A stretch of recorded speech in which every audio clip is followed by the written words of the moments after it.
Next week is a historic week. What's going to be happening in Washington? Well, the Judiciary Committee took their vote on the weekend, and they are now recommending to the House.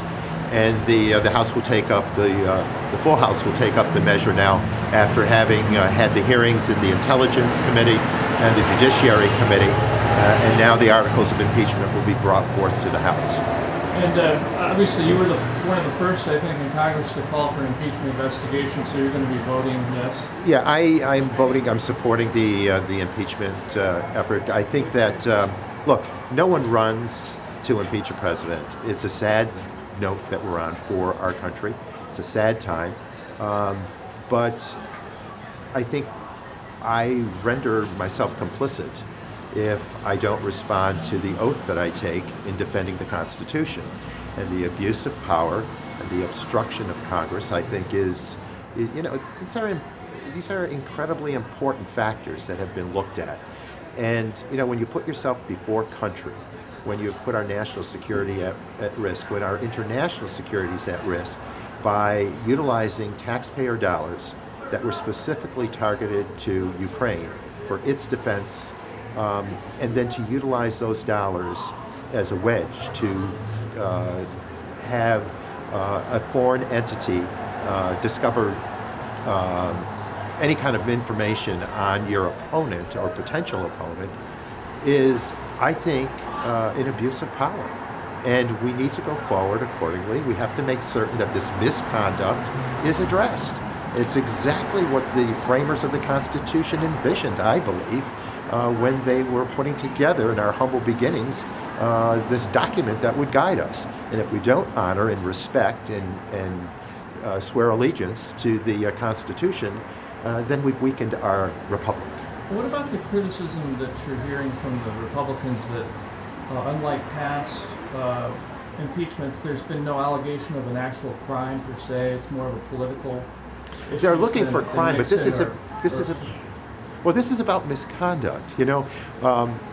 When the framers put the Constitution together, it's talking about behavior, that misconduct that renders the president ineffective, or at least a risk to our union, to our republic. And so I think that the documentation has more than been developed here.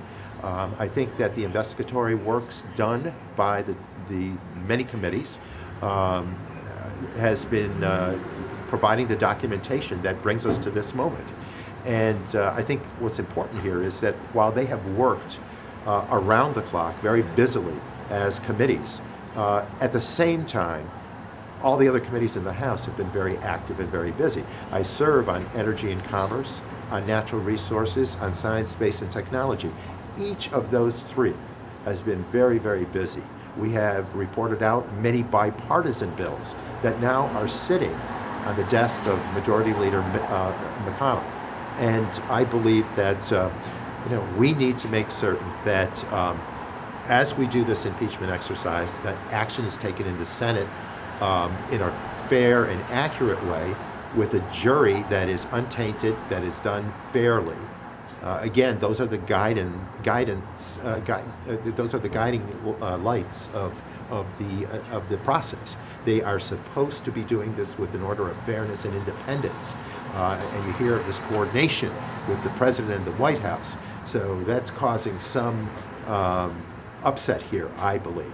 But at the same time, they have many bills that have been transferred to the United States Senate that need to be addressed. Do you have any concern that it seems to be predetermined, the outcome in the Senate, that he's not going to be voted to be removed from office? Well, I'm just concerned about the process being fair and being thorough. They need to have witnesses. They need to pour the time into it that the House did for the sake of the Republic. I think that there's an oath, again, an allegiance that we have committed to the Constitution as members of Congress. Each and every senator, each and every House member, and the President of the United States swear allegiance to the Constitution. If that's not done in fullest fashion, then the people have not been addressed fairly, and these issues will not resolve themselves. If I could ask one last question. Where do we go from here? The country's extremely divided. It seems like it's going to be even more so after this. Well, I think the polarization is omnipresent, and it's only grown over the years.